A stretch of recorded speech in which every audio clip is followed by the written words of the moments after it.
and gentlemen, coming to you live from the Lucky Dog studio in a hidden location somewhere in the upper Midwest of the United States of America, it's a brother making his own way but with all the wrong opinions. Welcome to the Morning Night Live with your host, the one and only P-Dog Knight.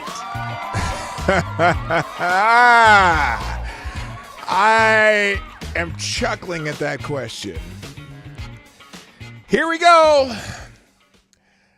Good morning, everybody. Welcome to the Morning Night Live. I'm your host, Marty, also known as P-Dog Knight on the internet. And welcome back to the P-Dog Knight channel, where it is not snowing yet. No, it's not snowing, Grant. That's a funny question, though. Anyway, hi, everybody. So we had a little debate last night, and I actually watched it this morning. Yeah, we're going to do a little debate roundup, just reactions. If you saw the debate, it was probably everything you expected, I guess. Vice President Harris did a much better job staying on her scripted, speech points. And so that probably helped her some. It seemed Donald Trump got a little rattled at one point, but for the most part, he was Donald Trump and got his, I think he did what Donald Trump does. He says things in a way that aren't going to play well with the interrogators on the panel, but would probably resonate with people as far as what he was actually saying and cut through the BS. We'll get into that. We'll get into that a whole lot. But today, of course, is the remembrance of 9/11. We'll talk about that a little bit too. And that's pretty much my whole show. I mean, I got some tabs open with other stuff, but I'm not going to spend much time on any of the other stuff. So if you want to see what's happening in the world, I got several extra articles just, hanging there in the light, and I'll drop them in the chat at the end of the show, like I always do. But that's it. So let's say hi to everybody and get this thing started first in the chat today. Of course, back to form is Mr. Avocados Diablo. Who gets the bell? Oh, what the hell? Wait, there. And there's your music. And once again, he edged even me out because I had a little refresh issue with the chat. So I don't know what happened there, but it is what it is. I'm over it. I appreciate you being Mr. Johnny on the spot. Also, good morning to Kara Soldier, Mr. Tyre, Alexander, The Scourge. Also, good morning, Ravon Harris, bright and early. My favorite Canadian Jaeger ponies in the house. Good morning, Simon Wilkins. Nomads in the house. Stop. Hammer time. Formerly known as MC. Also, good morning, Attack Alpaca. Grant Sanford, welcome. And that's Aaron Meredith. What is that? It? Where the hell is everybody? Well, it says there's 15. Hit the like button, by the way. There's 15 people here and only 4 likes. Can we get that up to at least 12 likes? I mean, you're already here. You might as well get it out of the way now. I mean, why not? And today's cup of coffee is brought to you by the Avengers. This cup, my coffee got cold though, so you can't really see them. But yeah, it's the Avengers. What's this say? Earth's mightiest heroes. So anyway, thank you for joining me today. The abortion question annoyed me. The first thing he said was, I would not sign a ban. And the moderator was like, I guess you aren't going to answer the question. Oh, no, we'll get to the moderators. It was a 3-on-1 debate, and we kind of expect that. Also, we're going to go through that bingo card from yesterday. And I know some of you may not have seen the debate, but we're still going to go through the bingo card because I'm not going to play a bunch of clips from it. Well, maybe I'll play a clip or two, but not too many. Anyway, let me rearrange something here, and then we'll get started. Because I will, maybe we'll use this thread. That's what we'll do. Copy link, and we'll just put that there. All right, so let's get this thing started. By the way, happy hump day. It's hump day. I really don't have, I'm kind of scrolling. Oh, wait a minute. Okay, just different things from hump day. I don't know what this is. I'll put it on the screen though, because it's not body parts that are not supposed to be on YouTube. This one says, Hump Day, happy Hump Day, X and friends. Have a good one. And then there's this lady, is she making a lunch? What is she doing? Is this like a checkout at a store? What the hell is this? Let's see if we can figure this out. Oh, there's no sound. Nope, I don't want the music. She's taking, oh my gosh. Individually wrapping bananas. Wait. Is she peeling them? Okay. Try and figure this out. What is this lady doing? She's peeling the bananas and she bagged all of them separately.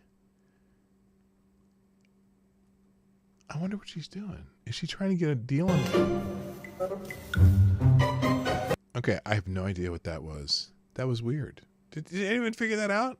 I don't know what she's doing. Okay, so anyway, and then this one, after last night's joke of a debate with Donald John Trump and ABC, I thought I would remind everyone that Donald DJT wasn't willing to take a bullet for us. You know, there's a whole bunch of people on the internet who are claiming that was fake, that he staged the shooting thing. I'm dumbfounded by people who think that. Now, granted, he doesn't have a big chunk out of his ear, which, I mean, it barely nicked him, but I'm still trying to figure it out. So anyway, let's see. Oh, goodness. Okay, I can't go that far. Okay, so anyway, so happy Hump Day. I don't know what that says. Oh, okay, I thought it was body parts. No, I usually like to, okay, if you're not from around here, you know that I usually on Hump Day, on Wednesdays, I'd go to the Happy Hump Day tab on X, the app formerly known as Twitter, and I scroll down to see how long it takes me to hit a body part that isn't supposed to be shown on YouTube. And so today, 1, 2, 3, 4, 5, 6, 7. I mean, that's booty, but she's wearing a bikini. That's 8, 9, 10, 11, 12. 13. This is pretty good. Usually it's only like 5 or 6. And she has clothes on. A lot of my own it's weird, as a lot of my own past Wednesday thumbnails are showing up. Okay, this is good. This is like, it's taking a long time. Yeah, she's clothed. I mean, you can see. All right, so I guess apparently it's not one of those days for Hump Day where they're going to allow, a lot of times you see butts, boobs, penises, and vaginas and all kinds of stuff, and I'm not seeing it today, so that's okay. Okay, shall we move on, because I've just talked about this too long.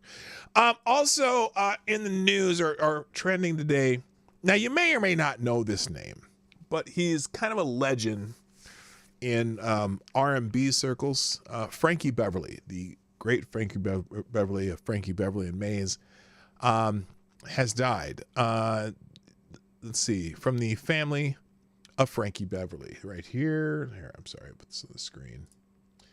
From the family of Frankie Beverly, grieving the loss of a loved one is deeply personal and emotional experience. During this time, we are navigating feelings of sorrow, reflection, and remembrance. We kindly ask for privacy and understanding, allowing us the space to grieve in our own way. This period is for one of healing and your respect for our need for solitude. It is appreciated as we honor the memory of our beloved Howard Stanley Beverly, known to the world as Frankie Beverly. He lived his life with pure soul, as one would say, and for us, no one did it better. He lived for his music, family, and friends. Love one another as he would want that for us all.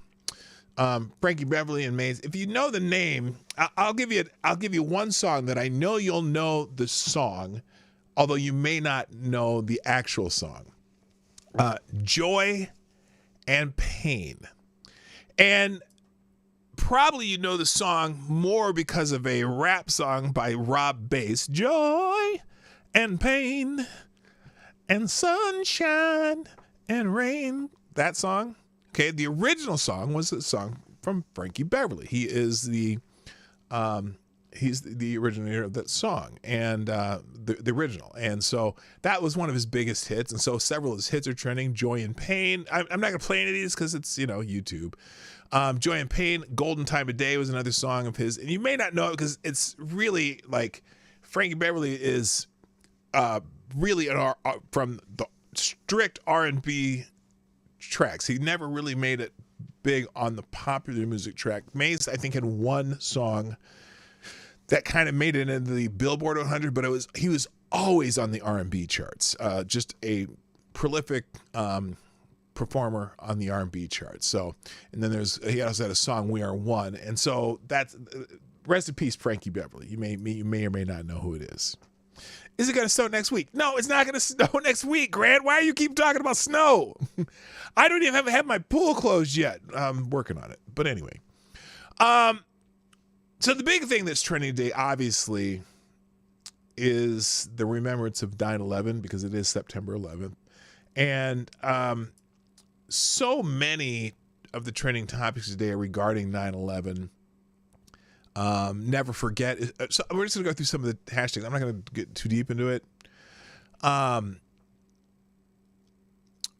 this one here, September 11th, 2001. Remember, 2,753 deaths, 343 fire department members lost, 91 law enforcement lost, 55 military personnel. Post 9/11, another 1,469 airway disease, another 1,366 cancers. Never forget of the terrorist attack on the World Trade Centers in New York City. So never forget is trending. North Tower is trending. 8:46 a.m. Flight 11 crashes into the World Trade Center's North Tower. All passengers aboard are instantly killed, and employees of the World Trade Center are trapped above the 91st floor. Then at 9:03, Flight 175 strikes the South Tower, plunging New York into chaos and shock. We will never forget. Also this morning, President Biden, Vice President Harris, several members of Congress, Donald Trump, J.D. Vance, gathered, all these politicians gathered for this ceremony. And this is a short clip of it.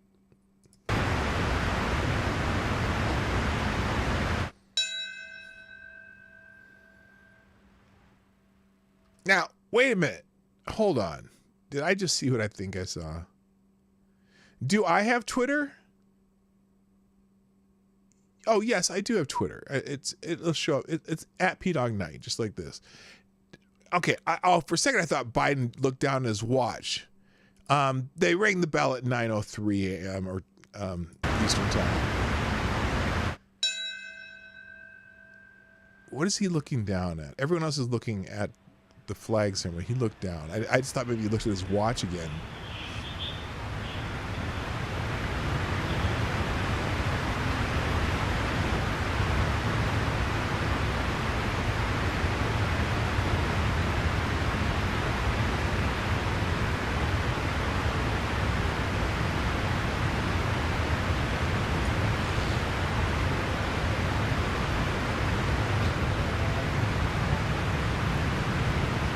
So anyway, that's the scene. I mean, it's going to go on all day.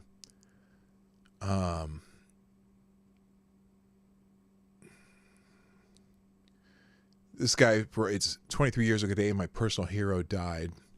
Rick Rescorla saved at least 2,694 lives on 9/11 by ignoring an announcement urging people to stay off their desks when the North Tower was hit.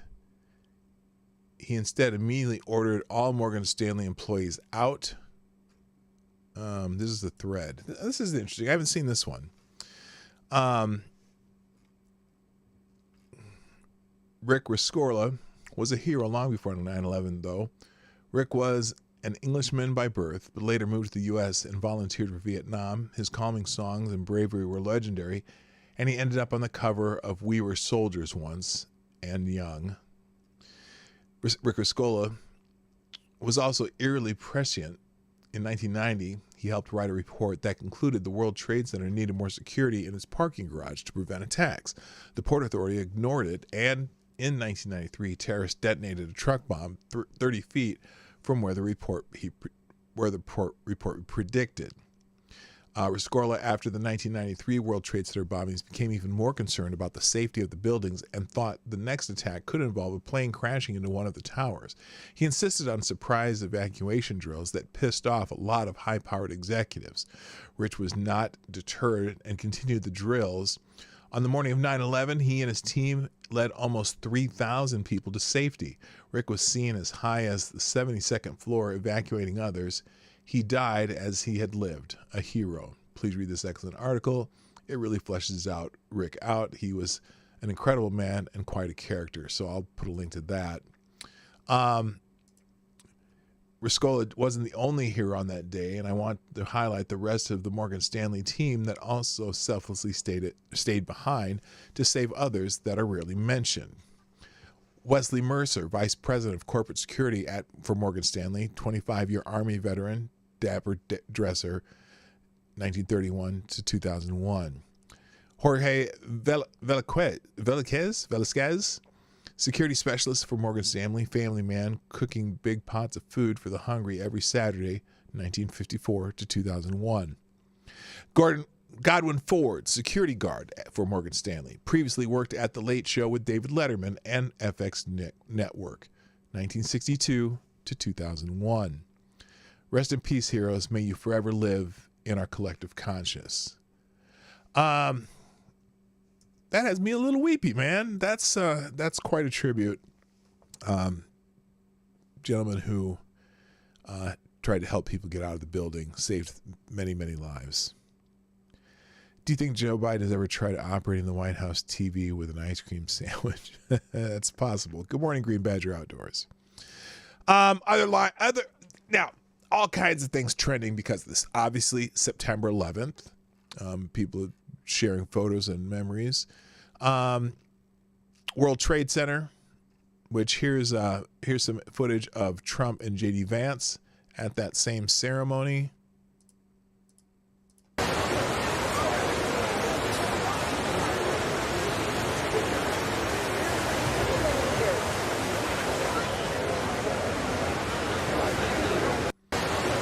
Okay, I guess that doesn't tell you much, but there they are. President Trump and J.D. Vance arrived at the World Trade Center site in New York City to pay their respects. Following, they will travel to Shanksburg, Pennsylvania to attend a memorial service for the Flight 93 memorial.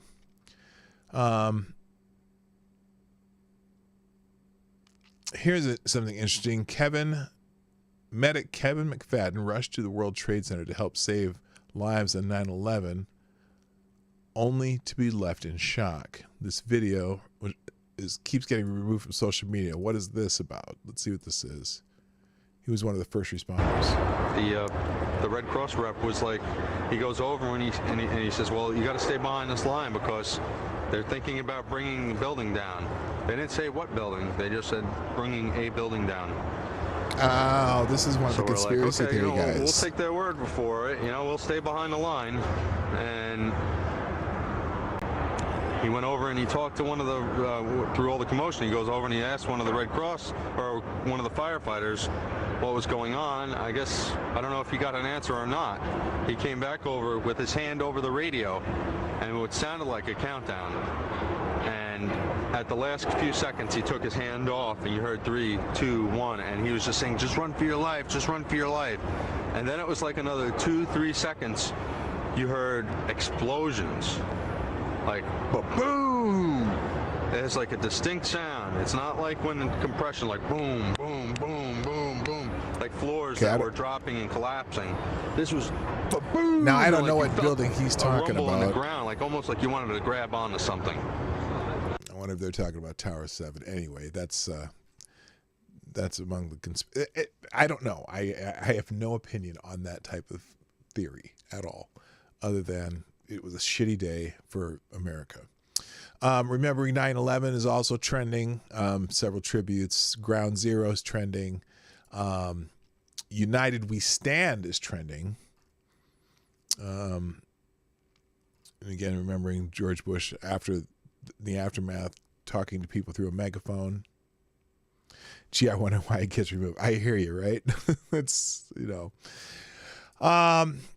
Flight 93 is trending. In fact, here's one. As we remember the terrorist attacks on September 11th, 2001, Let us also remember the heroes of Flight 93. When Flight 93 was hijacked, the passengers and crew members used airphones on the plane to contact the authorities and their loved ones. A total of 13 passengers made 37 phone calls. Through their phone conversations, they learned of the first 2 attacks and subsequently took quick action. Pushed to the back of the plane by hijackers, the passengers and crew took a vote and decided to fight back and try to regain control of their plane. As a result of the phone calls made from board Flight 93 and from the cockpit voice recorder recovered at the crash site, we learn of the struggle of the passengers and crew members had with their hijackers, which began in the skies over western Pennsylvania and ended with the high-speed crash of the plane in a reclaimed strip mine near Shanksville, just 18 minutes flying time from Washington, D.C. Countless lives were spared thanks to their heroic actions, but all on board Flight 93 were lost. On one of those phone calls, Todd Beamer called into the Verizon Airplane Call Center. Lisa Jefferson stayed on the phone with Todd. One of his last requests was for Lisa to recite the Lord's Prayer with him. Let us remember the heroes of Flight 93 and Lisa Jefferson for her courage to be a friend in Todd's final moments. Whew. It's got you. Wow.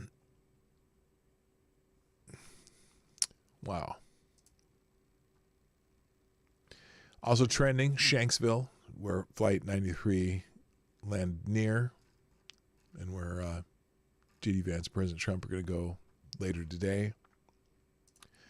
And God Bless America is trending. Good morning, friends. God bless America. Remember my cousin in your prayers today, and all who were murdered on this day, never forget. So many images haunt us from September 11, 2001. However, this one haunts me the most. The falling man. The fact that jumping was the best option had to be the hardest decision of his life. God bless the 9/11 families, and God bless America. We will never forget. I'm not going to, okay, I'm going to just skip the political ones. There's a couple screaming at one side or the other. We're not going to do it. Good morning, Gun Fox. How you doing, brother? The admirable administrator of our P-Dog Night Discord server.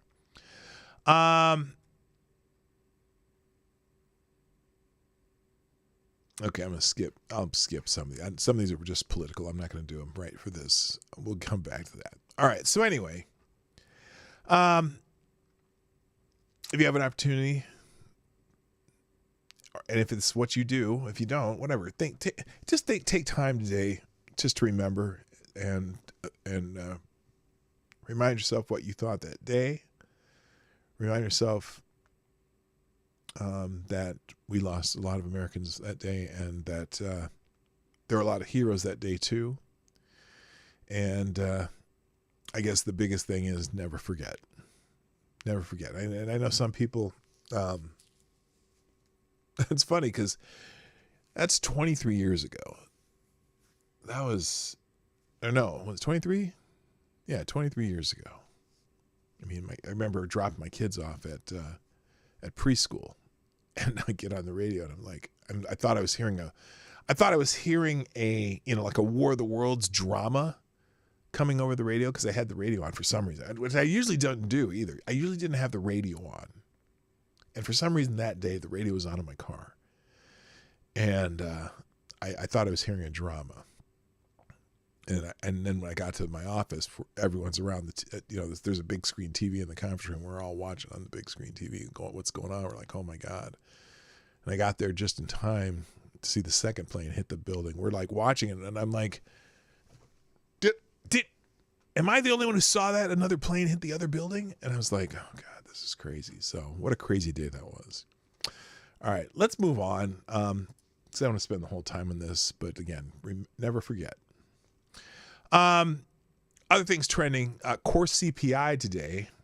After the debate last night and all the talk about the Inflation Reduction Act really being a Green New Deal, Core CPI came in today at or above, well, came in at or above 3% for 40 months. All jobs revised down by 818,000 for 12 months through March 2024.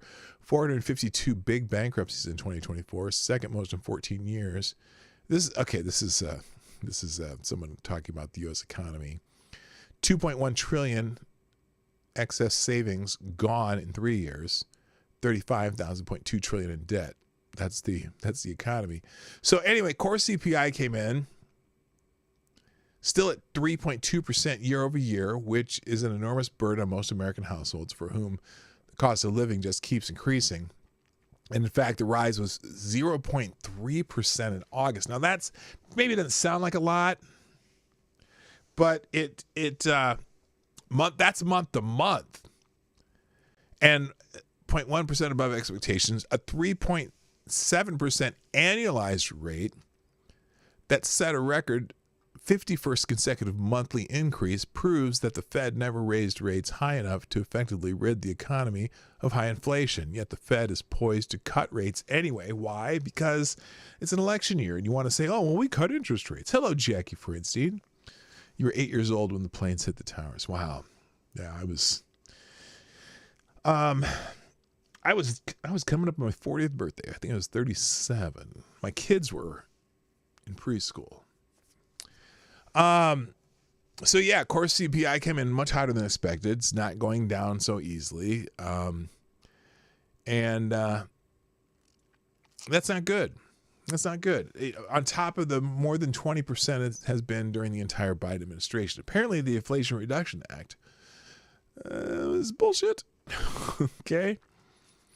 So that link's there. Also trending. Well, not trending, but now I want to go to the debate. We're going to go into the debate because there's a lot to talk about. And I don't have a lot of time. And the first thing I did when I came to the studio this morning, glorious studio, I checked I looked up the hashtag 3-on-1 just to see if that would be trending or not, because really the debate last night was 3-on-1. And look, I think Donald Trump performed fairly well. Kamala Harris, though,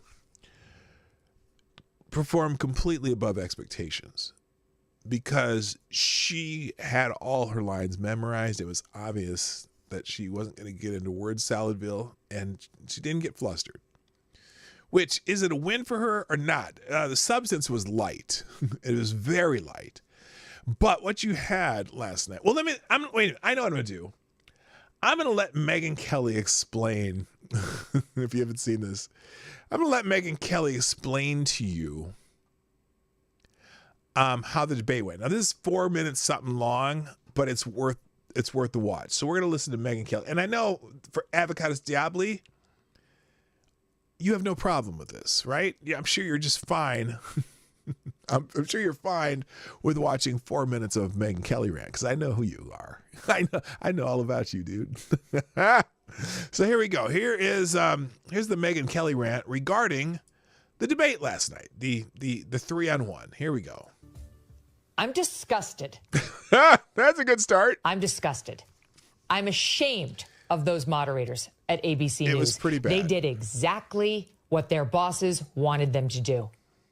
The person who runs ABC News is a close personal friend of Kamala Harris. Now, that I didn't know. I knew that ABC News has had 100% positive coverage of Kamala Harris since this started, and 93% negative coverage of Trump since it started. David Muir, in particular, I think he does World News Tonight. His show in particular is almost Kamala cheerleading. And so he was one of the moderators. So that can explain a little bit. That is responsible for Kamala Harris and her husband meeting. And her friend at ABC News, her best friends that had ABC News, that's what she said, is responsible for them meeting. ABC News is a close personal friend of Kamala Harris. That is responsible for Kamala Harris and her husband meeting. And they did Dana Walden's bidding tonight. It was 3 against 1 on that debate stage this evening. Hi, everyone. I'm Megyn Kelly. Special program tonight for you reacting to the debate. It was 3 against 1. Yep. It's very easy to look like you know what you're doing when both moderators are entirely on your side. Trump did the best he could under the circumstances, but it really was like 3 fighters in the ring pummeling one opponent. And Trump tried. The questions were ridiculous, by the way. And I predicted this, obviously, because it's so easily to predict anyway, that the questions would be like, Donald Trump, you kill babies and eat children. Why are you so terrible? And Donald Trump would say, well, I don't really eat babies and I've never killed a child, but, Megyn has been letting all these illegal aliens in that have been killing kids and eating children, eating pets or whatever. Well, that story's not true. The moderator. And now, Ms. Harris, why is Donald Trump so terrible? That was the entire debate all night long. A negative question about Trump having to defend it, and then having Kamala Harris reiterate why Donald Trump had that negative issue. But anyway. Tried to take them all on. He did fine. He did as best as he could. He was thrown a few times to the point where he was unnecessarily defensive, and he was getting angry, and so was I. Were you? Yes, I was. After watching it. Was a mistake to trust ABC News with this debate. They knew that. The Republicans Trump knew that. must learn from this mistake.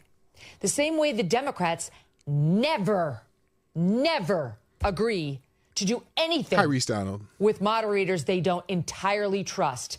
This should be the last time the Republicans ever do this.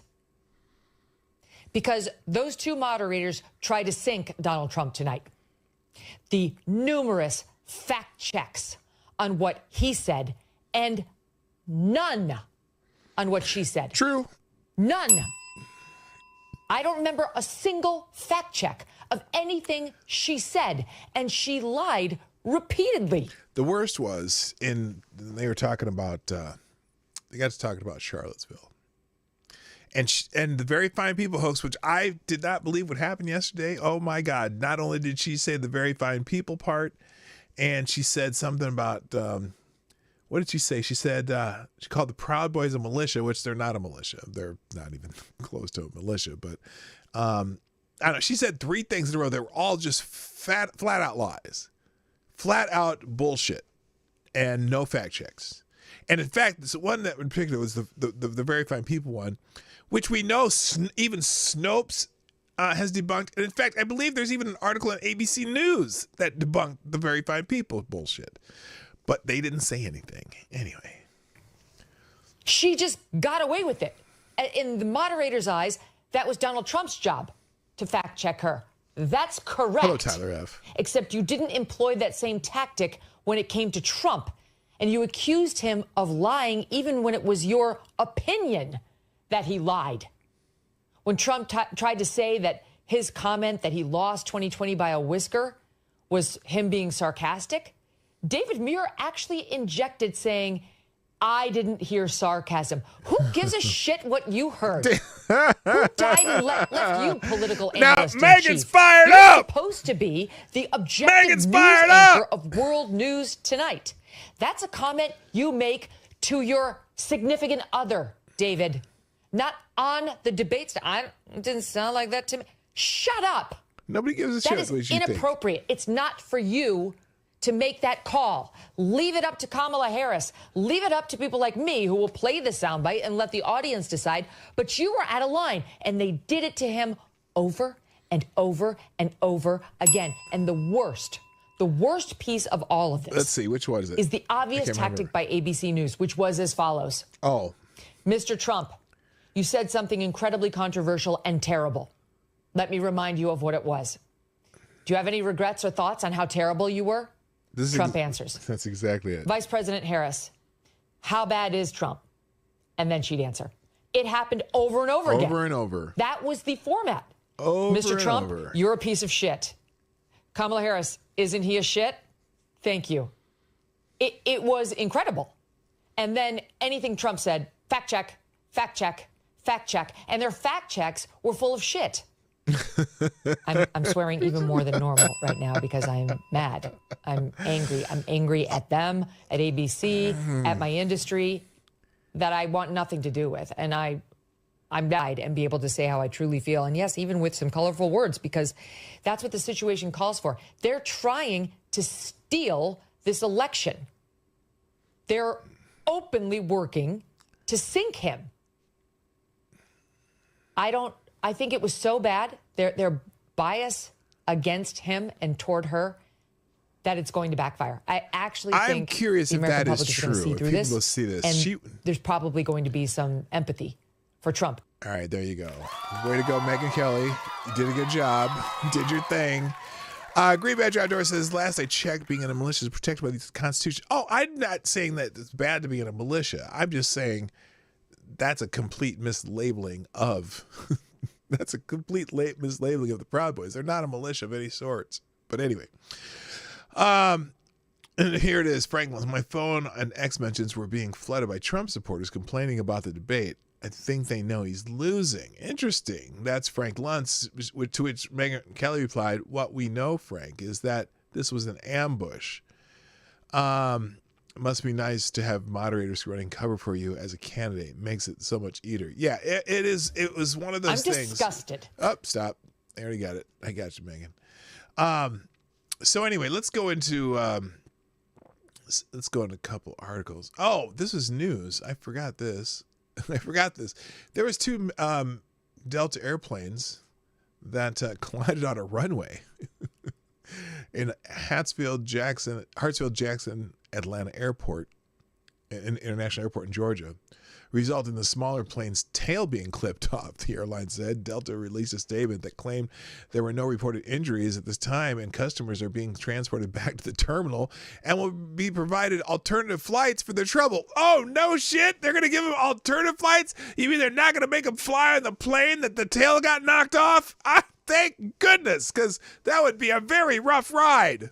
It might not make it to its destination with no tail. Oh my God. So anyway, that's in the links. I accidentally skipped it. Moving on. Let's go to the bingo card because here's the thing. Where'd my bingo card go? The one that I was using. Oh no. Wait, I wanted to use the one I was using. There obviously lots. Here it is. This is the one we put out yesterday. So let's go check out the bingo card. Let's see. On this bingo, we're gonna see if they. Well, I already know they didn't fill the whole thing because never heard the word Coach Walls. But so let's go through this bingo card. Top left doesn't answer question. Yes, there were a couple incidences. In fact, I think the very first question they asked Kamala Harris, she did not answer. So, yes, that's there. Coach Walls, no. She never said Coach Walls. In fact, I think they might have mentioned Tim Walz one time regarding Minnesota. Joy, yes, Joy was, I heard the word joy at some point. Good morning, No Toes. Couch joke? No, there were no couch jokes. So good for them because that would have been bad. Suckers and losers. Kamala Harris did not use the term suckers and losers, although she did say that that Donald Trump had disdain for our military. Okay. We won't go back. Yes. Oh, I should be doing these for all of these, huh? So it doesn't answer the question. Yes. Coach Walls, no. Joy, yes. Couch joke, no. Suckers and losers, no. January 6th, oh, obviously. That was in one of the questions. Let me be clear. Yep, she did that. Project 2025, yes. Fake accent. Survey says no, because she was in front of white people. And so she doesn't talk. She didn't use her fake accent in front of just all white people. What can be unburdened by what has been? Now, this is interesting because it wasn't said verbatim, but I think Donald Trump actually made a reference to that. I don't know, judges. Okay, no, unburdened by not what has been is no. Good morning, No Toes, by the way, who says 9/11, the day America agreed to spend trillions fighting redacted enemies on its border and gave up its freedom because of the scary Muslims 5,000 miles away and slaughtered a few million. Never forget. I'll just be over here for a second.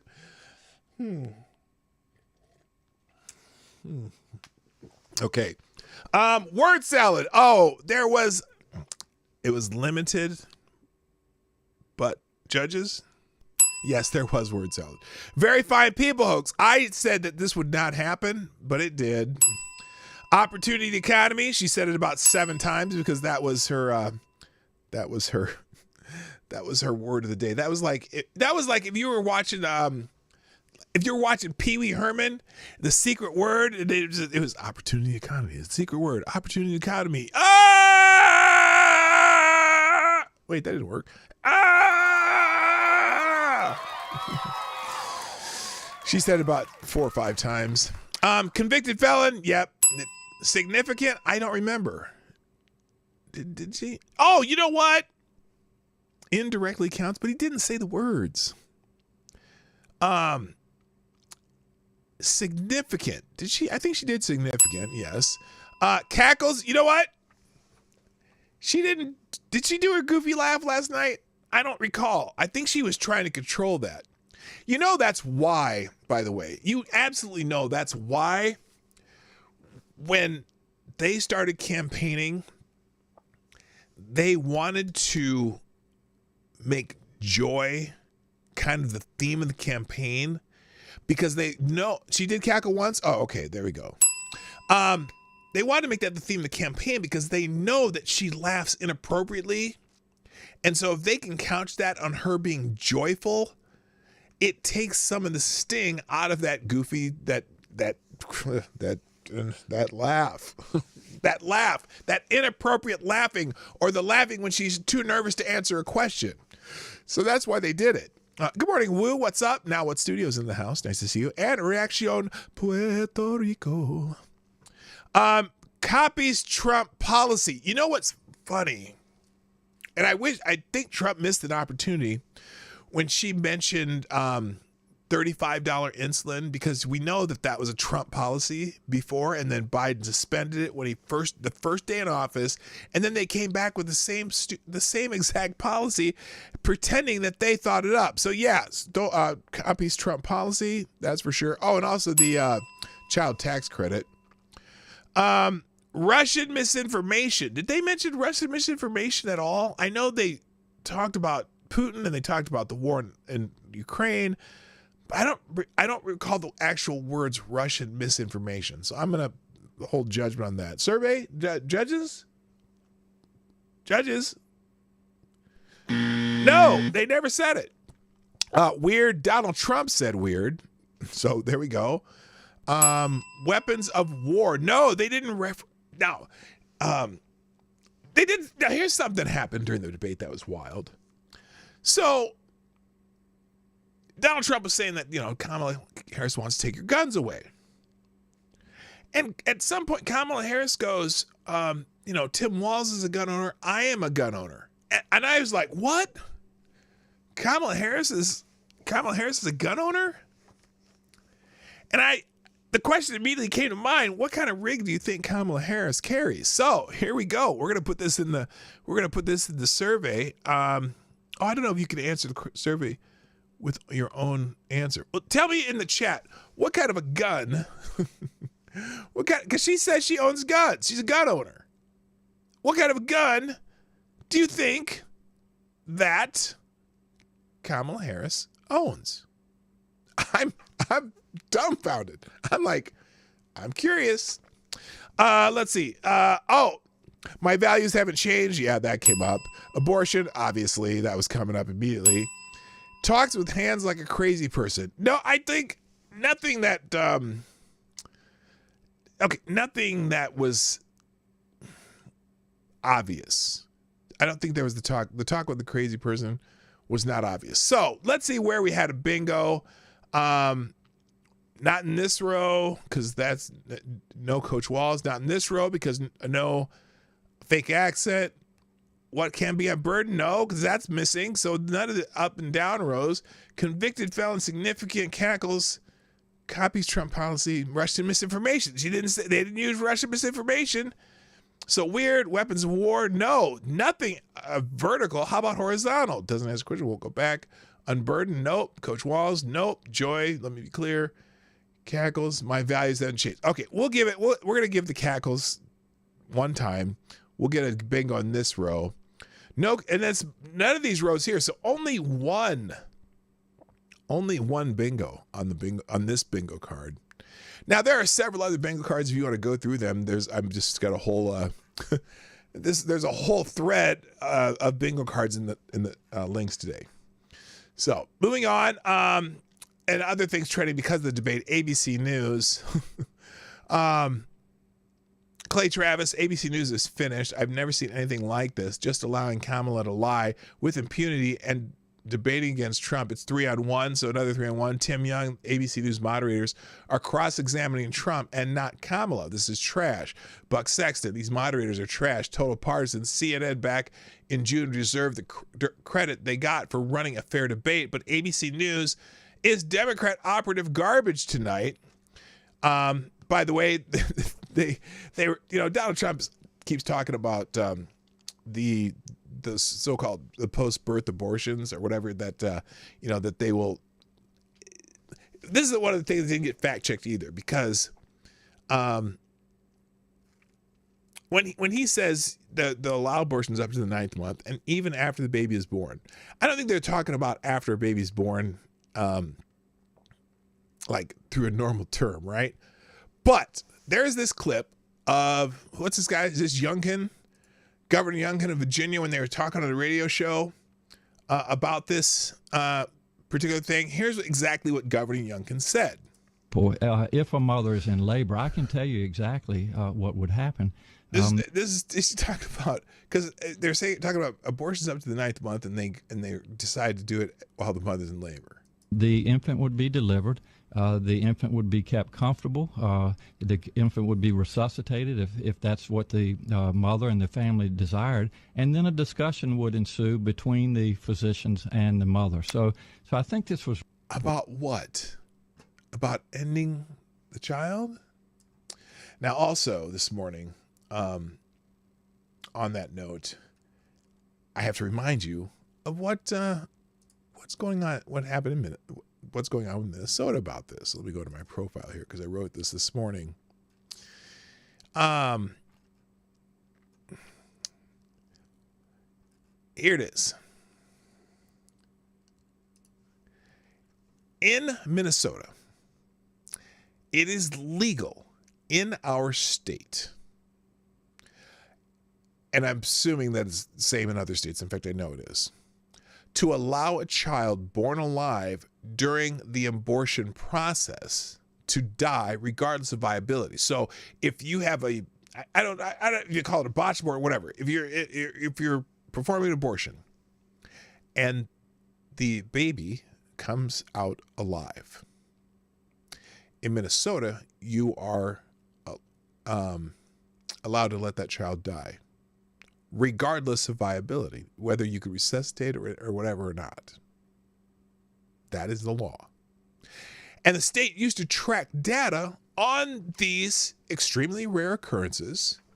And there's 5 known such occurrences when they used to track these before Governor Walz became governor. Since 2015, since 2015, the governor was supposed, the state was supposed to track anytime an abortion resulted in a live birth, of any form of viability. Now, the ones that they happened, I think 2 were not viable, even though it was live. I don't know the status of one, but one, I think, or 2 of them could have been saved. Okay, but they're allowed in Minnesota, allowed them to die. And they used to track this. Okay, until Governor Walz recently signed a bill removing the reporting or tracking requirements of these incidences. And my editorial comment is, I guess what you don't know can't hurt your cause politically. Now, you combine that with the recent more unrestrictive abortion laws in the state, and several others like it, of course. You could, in theory, become a Minnesota could, in theory, become a Gosnell safe haven. Of course, mine is the sanitation issues because Minnesotans are very clean. But it's like you could have a whole bunch of Gosnells operating in the state and be perfectly fine. Now, again, obviously these super late term abortions, whatever, are extremely rare, but they happen. So when Donald Trump is saying that, you can kill the baby after it's born, it doesn't mean after a full 9-month term. He means live birth abortions, which happen occasionally. Whether or not that baby's fine or not, you can allow that baby to die. I also bring up the question, here's a question for full-on abortion activists. Okay. And remember me, I'm not against legal abortion. I think that should be severely restricted, but that's my own personal thoughts on it. But one of those arguments you hear all the time, especially from younger women, is, well, that's just a fetus. It's not a baby. That's, if it's still inside of the woman, it's a fetus. It's not a baby. No matter what stage of development, that's a fetus, not a baby. Okay. And I struggle with that because it's a developing child, no matter what stage it's in.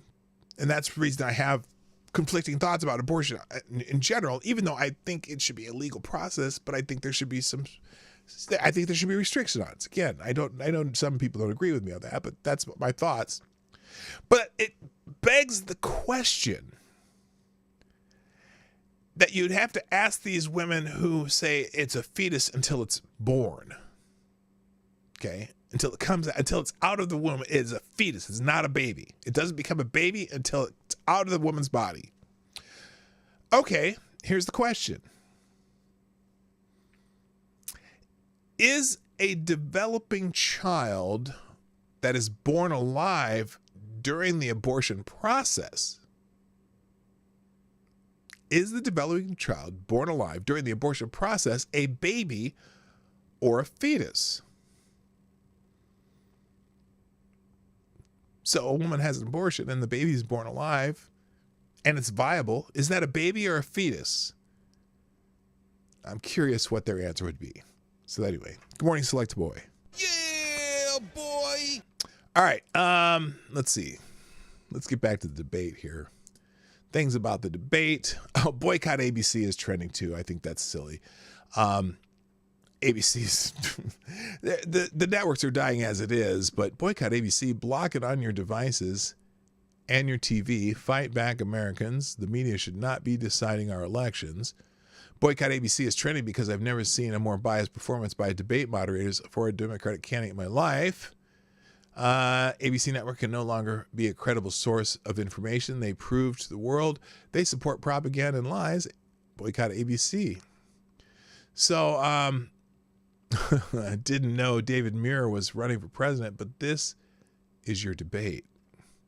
So, for example, this is one of those similar. Here's a example of some of the fact checks that David Muir does. Verify here. You bring up Springfield, Ohio, and ABC News did reach out to the city manager there. He told us there had been no credible reports of specific claims of pets being harmed, injured. No credible reports of specific complaints. We saw police, not the one where the lady was eating the cat. That video was actually a different situation, a woman on drugs in a different town.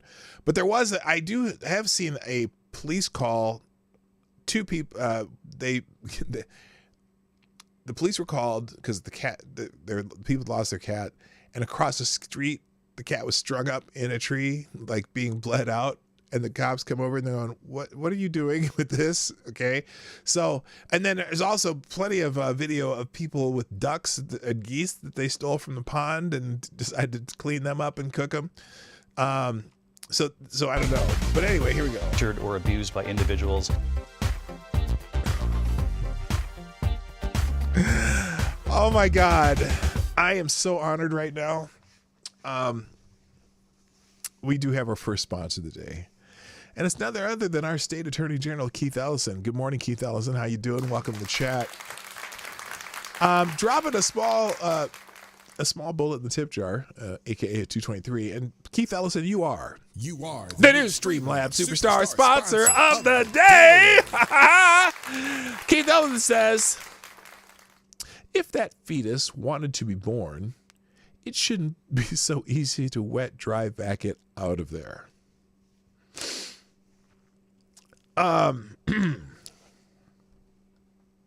Keith, let me just say this, and let me say it clearly. You're a sick motherfucker. Thank you, Keith. Thank you, Keith Ellison, for sponsoring the show. All right, I'm going to start this over because, I didn't play the whole thing yet. Here's an example on the debate stage. Verify here. You bring up Springfield, Ohio, and ABC News did reach out to the city manager there. He told us there have been no credible reports of specific claims of pets being harmed, injured, or abused by individuals within the immigrant community. Well, I've seen people on television. Let me just say here, this is the people on television say my dog was taken and used for food. So maybe he said that, and maybe that's a good thing to say for a city manager. I'm not taking this from television. But the people on television saying their dog was eaten by the people that went there. Verify here. You bring up Springfield, Ohio. So he's arguing with Donald Trump, and both moderators were doing it. It was kind of wild. So anyway, let's move down here. Oh, what is this? That's wrong. Here we go. So, by the way, this came up in the news yesterday or a couple days ago, which is fascinating. So this was prior to the debate. Potential for abuse. Kamala's debate prep with lead Google attorney sends off alarm bells with government watchdogs. The attorney helping Vice President Kamala Harris with the debate preparation is also defending Google from the antitrust lawsuit brought by the Biden-Harris Department of Justice, which government transparency advocates say presents a conflict of interest. Oh, you think? Karen Dunn, who was helping Harris prepare for Tuesday's debate against former President Donald Trump, gave the opening statement Monday during Google's trial. She's on Google's on trial. And she's helping Kamala Harris, the main attorney is helping Kamala Harris, or helped Kamala Harris with debate prep. While there's nothing explicitly preventing Dunn from taking on both roles, experts say the campaign's decision to work with her should raise a concern. Somebody in the Harris campaign should Google conflict of interest. Protect the public's trust, Director Michael Chamberlain told the Daily Caller News Foundation. Imagine being a Department of Justice attorney, working on a case in good faith. Your potential future boss is entrusting her campaign to someone who is working for one of the DOJ's most formidable opponent litigants against you. It's disheartening. Yeah. So that's kind of crazy. So more here. And here's this thing. Deceptive David study shows ABC debates host show is 100% pro-Harris hype. Vice President Kamala Harris, they met for the debate last night. She could have not chosen a friendlier forum for their first encounter. A new study by the Media Research Center finds that of the big three evening newscast, ABC World News Tonight, run by moderator David Muir, has been the most positive towards Harris and the most hostile to Trump. MRC analysts reviewed all 100 campaign stories that aired on ABC News from the day Harris entered the race, July 21st through September 6th, including weekends. Our analysts found 25 clearly positive statements about Harris from reporters, anchors, voters, and other nonpartisan sources, with 0 negative statements. None, nada, zilch, zitch, nada. That computes to a gravity-defying 100% positive spin score for the vice president. As for Trump, MRC analysts found just 5 clearly positive comments versus 66 negative statements for a dismal 7% positive, 93% negative spin score. So there you go. ABC gives a broad monologue before the presidential debate in Pennsylvania. How long is this? Good evening tonight from Philadelphia. We are here at the National Constitution Center, where tomorrow night ABC News will host the first presidential debate between Vice President Kamala Harris and former President Donald Trump. The stakes could not be higher, with a new poll just out tonight showing this race is tied at 49-49. The candidates will meet face-to-face for the first time on this stage with no audience in the room, a very intimate setting. They've never met before. It will be Trump's 7th presidential debate. It will be the first presidential debate for Harris. The vice president arriving here in Philadelphia a short time ago after spending days in Pittsburgh in debate prep, complete with mock debates and stage lighting. In a new interview that aired today, the vice president saying former President Trump is, quote, not burdened by telling the truth.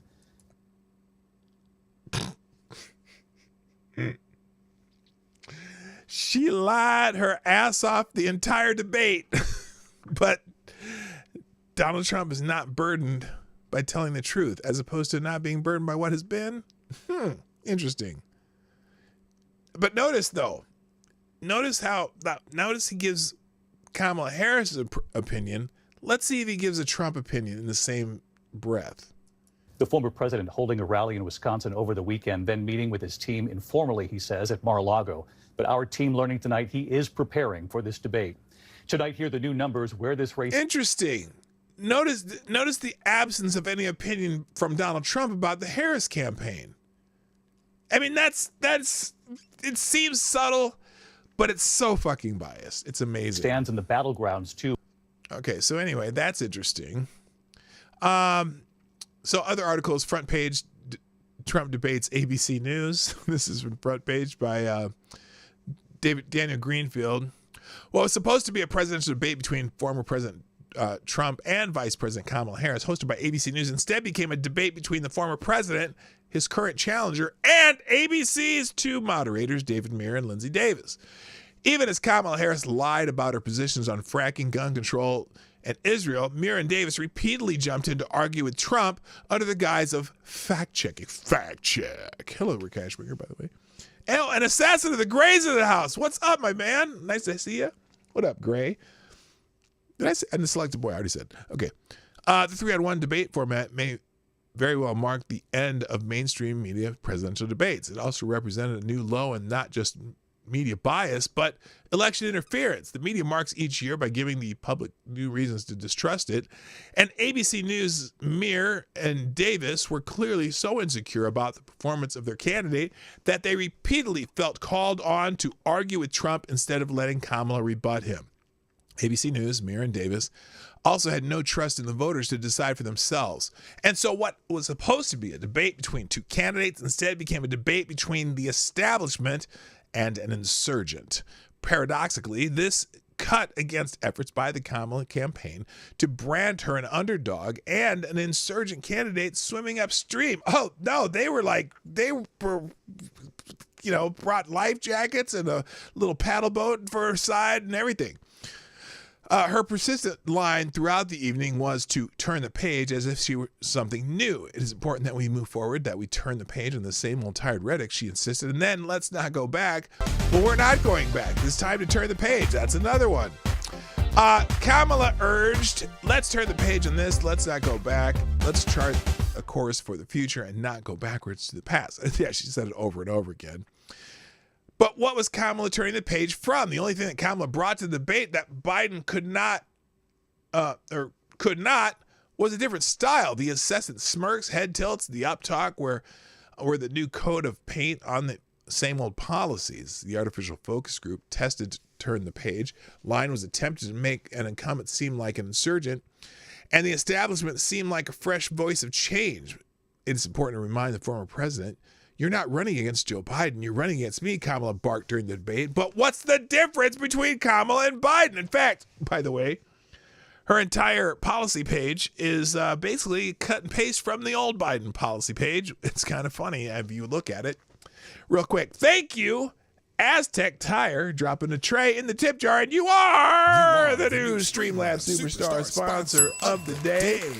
Tyre says to allow a baby to die because it is fucking inconvenient is monstrous. Not even the most savage of societies in our history would condone this. How can we call ourselves humans? I was pro-choice as long as it isn't used as birth control. Not anymore. I am pro-life. Well, I respect your sentiment, and I mean, I am too.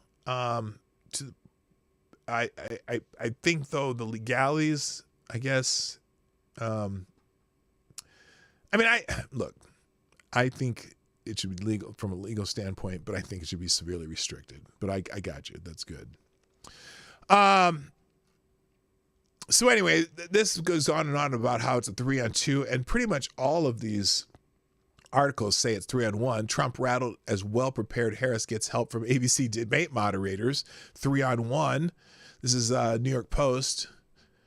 Former President Donald Trump repeatedly found himself on the back foot Tuesday night during the debate with Vice President Kamala Harris as Republicans seethed over the repeated fact checks of the GOP candidate and noticeably lighter touch for the Democrats' own disputed statements. Harris, 59, arrived well prepared to rattle Trump by claiming that military leaders had told her that the Republican nominee and 45th president was a disgrace, that world leaders were laughing at him, and that even asserting that people start leaving his rallies early out of exhaustion and boredom after he was fired by 81 million people. Those are some of her best prepared lines. Trump, 78, found himself having to answer not only Harris's repeated and pointed attacks on both his pride and policy, but also a pair of moderators who quibbled with some of his statements despite what his supporters viewed as a lack of even-handedness. When Trump argued that crime in the U.S. is increasing because migrants allowed into the country on Harris's watch, World News Tonight anchor David Muir interjected, President Trump, as you know, the FBI says overall violent crime is actually coming down. Irrelevant! Irrelevant! When the reporting has been many cities stop using the FBI reporting system. I mean, it's crazy. Trump fired back with his own fact check that they didn't include the cities with the worst crime, referencing the omission of data from Los Angeles, New York, and Chicago. The 45th president also was brought up short when he said that President Biden sent Harris in to negotiate with Ukraine President Vladimir Zelensky and Russian President Vladimir Putin, and she did, and the war started 3 days later. And that's the kind of talent we have with her, referring to the V being deployed to Europe in February 2022 to try to prevent the Kremlin invasion of Kyiv. Mir asked Harris, Vice President Harris, have you ever met Vladimir Putin? With the Democrat duly citing it as one of Trump's lies. So, I mean, it's like they were helping her every chance they could get. It was just crazy. Anyway, there's more on that one. And pretty much all the articles kind of, reflect that type of, back and forth. Hello, JB. What's up? Kamala Harris was carefully rehearsed invasion. Yeah, she was very rehearsed. She did not stray off into word salad land as much as she normally does. Daily Caller, disgraceful ABC News roasted for repeatedly fact-checking Trump while letting Kamala slide. Again, a lot of these are the same. PJ Media, what the heck happened in the Trump-Harris debate? Let's start with the obvious. Kamala came in prepared, and Trump, as usual, took the bait more than once. Sure, he got in some good lines and managed to score points on the economy, crime, and border security, but Kamala's strategy was clear. Provoke Trump and let him hurt himself with his own aggression. It worked more than it should have. Trump's debate with Biden in June was a different story. Biden essentially lost because of his own failures, gaffes, and freeze-ups, and the infamous mumbling did him in. Trump didn't win that debate so much as Biden lost it, but Kamala didn't have the same weakness as Biden. She wasn't a great debater by any means, but she didn't need to be. She just needed to appear competent and presidential enough to avoid a Biden-like self-destruction. And the moderators did a lot of help to help her with that. It's hard to believe that I could look at the debate tonight and feel nostalgic for the relative fairness of the CNN moderators back in June. It was shameful the way they would fact check Trump live, but not Kamala Harris, not even once. It was disgusting. Sadly, that's not something most viewers will care all that much about. And many who aren't paying attention will not notice or know the difference. And that's where you have a problem. When you start doing these presidential debates, if they are obviously on one side of the aisle and making all the difficulty for the one candidate and making it easy for the other candidate, the public doesn't know. They just assume, oh, well, he must be lying again. He must be lying, blah, blah, blah, blah, blah, blah. So anyway, you've probably seen plenty of clips. All of these. Oh, by the way, now Kamala wants a second debate. Remember, she kind of didn't want to do more than one debate? Well, now she does. After the ABC moderators piled on Trump in their first match, Vice President Kamala Harris called for a second debate immediately following her first match against former President Donald Trump on Tuesday evening. That has been widely criticized by the right for how the moderators sought to fact-check Trump while they laid off Harris. Quote, the American people got to see the choice they will face this fall at the ballot box between moving forward with Kamala Harris or going backwards with Trump, Jen O'Malley, the chairwoman for the Harris campaign, said in a statement. That's what they saw tonight and what they should see at a second debate in October. She added, by the way, Donald Trump stuck around after this debate and answered questions or whatever. Kamala hightailed it out of there. It's kind of wild. So, for example, here's I guess Donald Trump was talking to Hannity after the debate. Her campaign is saying tonight, Washington Post is reporting that she wants a second debate. What's your answer? She lost. She wants it because she lost. Do you have an answer? Well, I don't know. I have to think about it. But if you won the debate, I sort of think maybe I shouldn't do it. Why should I do another debate? She immediately said, we want another debate. That's, you know what happens when you're a prize fighter and you lose? You immediately want a new fight. You want a rematch. You want a rematch. The guy that won is sort of happy and thinking about it. Would you be inclined to say yes, or you Maybe don't know? if it was on a fair network, I would do that. But I think let Hannity moderate it. Yeah, no, I think like that I would be did fair. Newsom and Ron DeSantis. I think it would be fair. You would be fair, actually. I would be you fair. want to know the truth. I'd let you both talk. I'd let you go at each other. I thought they would be fair. They weren't. It's interesting. Hannity, actually, if you watch that DeSantis-Gavin Newsom debate, Hannity did pretty good staying out of the fray. I mean, his summary at the end was clearly, it was Sean Hannity. But that debate, he really kind of was a pretty good moderator for that. All right. Oh, shoot, I'm almost out of time here. All right, let's do this. There are many other articles regarding this, and almost universally. Now, again, my links today is mostly right-wing media. Okay, or right of center media. So most of them are talking about the moderators being shit and whatever. But there are a few different takes there. Michael Goodwin here. Kamala Harris did just enough in the debate with help from ABC. Now, interesting. This is weird because National Post, weird. Kamala's latest ad is just Obama fantasizing about Trump's dick. This is a Kamala ad about crowd size. Here's a 78-year-old billionaire who has not stopped whining about his problems. Oh, she had a big crowd. Oh, the crowd. This weird obsession with crowd sizes. It just goes on and on and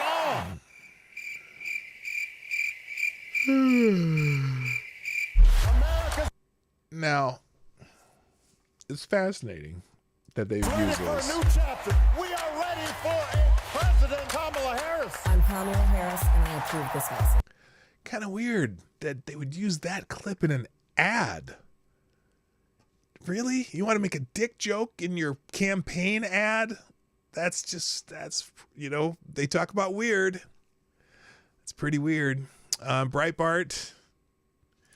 Robert F. Kennedy says a vote for Trump in every state, not for me, because now another state, I think Michigan, the Supreme Court there, they've been going back and forth. So at one point they said Robert F. Kennedy can't be on the ballot.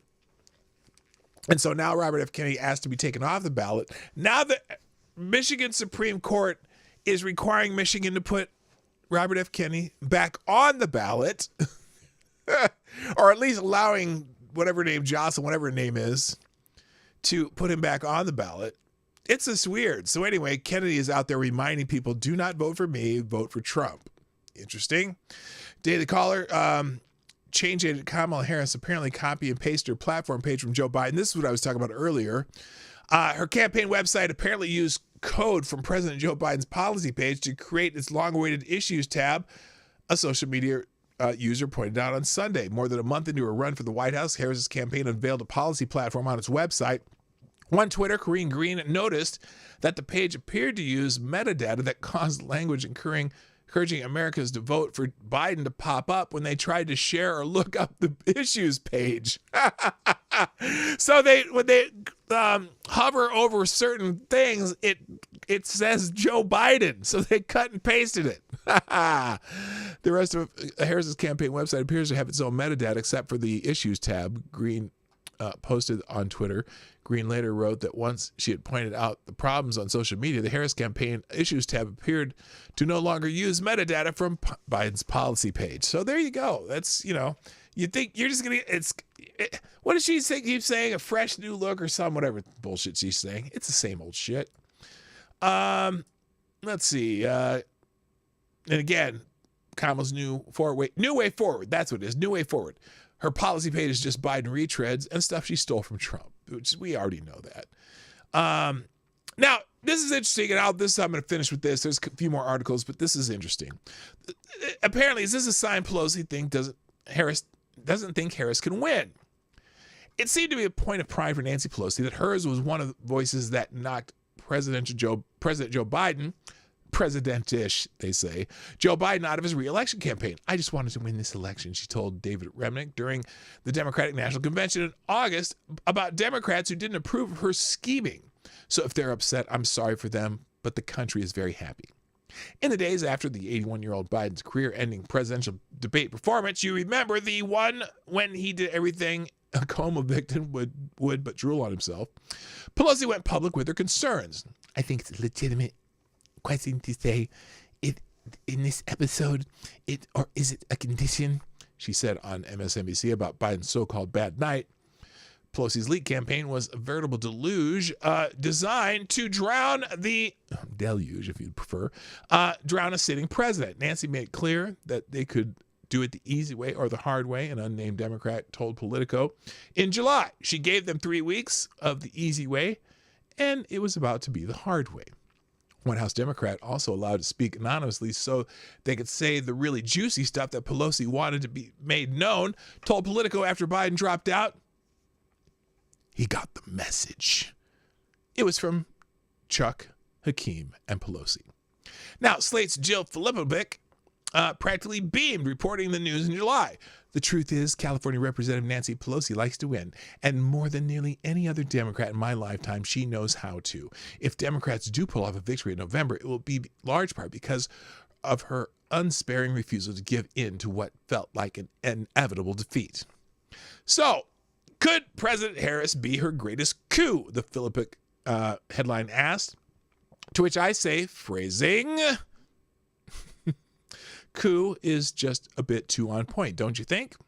Now, Pelosi and her minions seem to enjoy the flaunting her status as the woman who brought down a president through sheer force of will. Would I do anything differently, she said to reporters last month. Why would you ask me that question? You know I'm a very deliberate person. But this week, she seems to have subtly changed her tune. On Monday, the 84-year-old former House Speaker, as a guest on The View, or as I usually think of it, mostly older ladies shrieking at things they don't know about, there she presented a somewhat different story than the one she'd been so happy to tell and have told about her. Asked for the billionth time to tell the tale of how she helped force Biden out, this time she said, quote, "My point to Biden was that we needed a better campaign." Hedging more, she continued, "So it wasn't about him not running. It's just, if this is the case, we have to run in a different way." Now, Pelosi wants us to believe she wasn't part of the inter-party coup that to oust Biden. She just wanted him to run a better campaign. And oops, he decided to drop out all on his own little lonesome. The president made this decision, patriotic, selfless, the most consequential president of modern times. This has been a great president of the United States, she added. Now, why would Pelosi change her tune like that, unless she no longer wants to be associated with the increasingly apparent hot mess that is the Kamala Harris campaign? Well, I don't know. Do you? All right, guys. That was it. There's a bunch of links. I'm about to drop them in the chat. I hope you all have a lovely, lovely day. But I got to go. So thank you. Please hit the like button before you go. Share this stream on your favorite social media. And if you want to sponsor the show, you can do it 24 hours a day at pdognight.live. Thank you, Tyler Alexander and Keith Ellison for sponsoring the show today. I got to go. Thanks. Here comes the link. Oh, wait. Fix that. Do that. All right. I'm going to pop the links in here, and we'll be out of here. So there you go. Here you go. There's the link. Copy, paste. All right, that's it. Gotta go. My name's P Dog Night, and I am out of here. Bye-bye. Hey, this is P Dog Night, and thanks for watching today on the P Dog Night channel. If you have an observation or remark you'd like to make about this video or my channel, I absolutely welcome you to write it in the comment section down below. I really look forward to hearing from you. And before you go, if you like what you saw but you're not already subscribed, please make sure you hit the subscribe button and definitely click that bell that pops up afterwards so you'll be notified when I post new videos or when we go live. I broadcast my live show, The Morning Night Live, Monday through Friday at 10 o'clock Eastern, 9 o'clock Central. A special thank you to all the supporters of this channel who share our videos on social media and make donations through Streamlabs, YouTube, Venmo, and Cash App, which are all linked in the description down below. Thanks again, and until next time, I'm P Dog Night, and I'm out of here.